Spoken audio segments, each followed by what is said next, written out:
क्या आपने कभी सोचा है, हम रोज स्नान करते हैं, लेकिन क्या सिर्फ शरीर साफ करना ही स्नान का असली उद्देश्य है? प्राचीन भारत में स्नान को केवल सफाई नहीं माना गया, उसे शरीर, मन और ऊर्जा तीनों की शुद्धि का माध्यम समझा गया। इसीलिए हमारे ऋषियों ने स्नान के समय एक छोटा सा मंत्र बताया।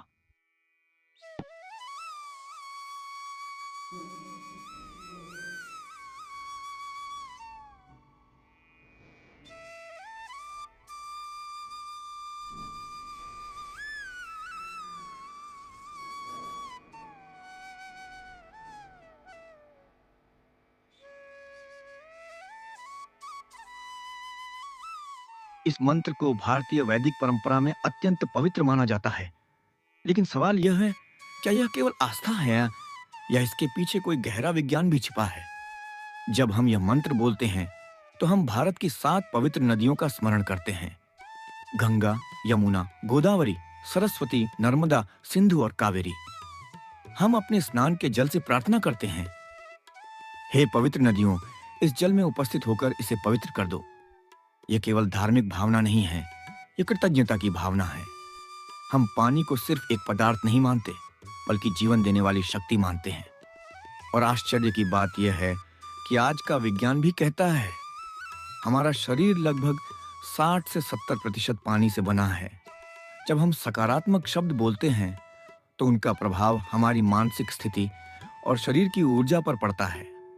आज की न्यूरोसाइंस और साइकोलॉजी यह बताती हैं, जब हम सुबह सकारात्मक शब्द बोलते हैं, तो हमारे मस्तिष्क में डोपामिन और सेरोटोनिन जैसे फील गुड हॉर्मोन्स सक्रिय हो जाते हैं, जिससे मन शांत होता है, तनाव कम होता है और दिन की शुरुआत सकारात्मक ऊर्जा से होती है।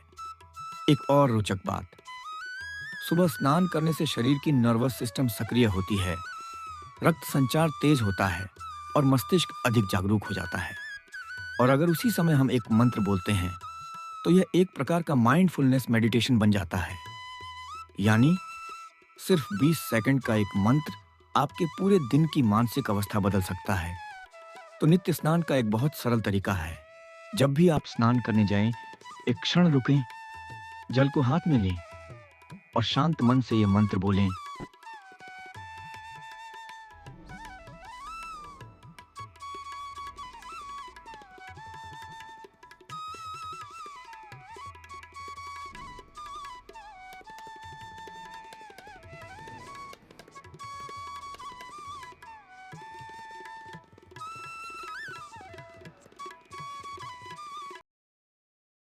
ये केवल एक धार्मिक क्रिया नहीं है, यह आपके मन को रीसेट करने का एक सरल तरीका है। हम अक्सर जीवन में बड़े-बड़े बदलाव ढूंढते हैं, नई आदतें, नई किताबें, नई तकनीक। लेकिन कभी-कभी जीवन बदलने वाली चीजें बहुत छोटी होती हैं। सिर्फ 20 सेकंड का एक मंत्र आपके पूरे दिन की दिशा बदल सकता है। क्योंकि जब मन शुद्ध होता है, तो विचार शुद्ध होते हैं, और जब विचार शुद्ध होते हैं, तो जीवन भी शुद्ध हो जाता है।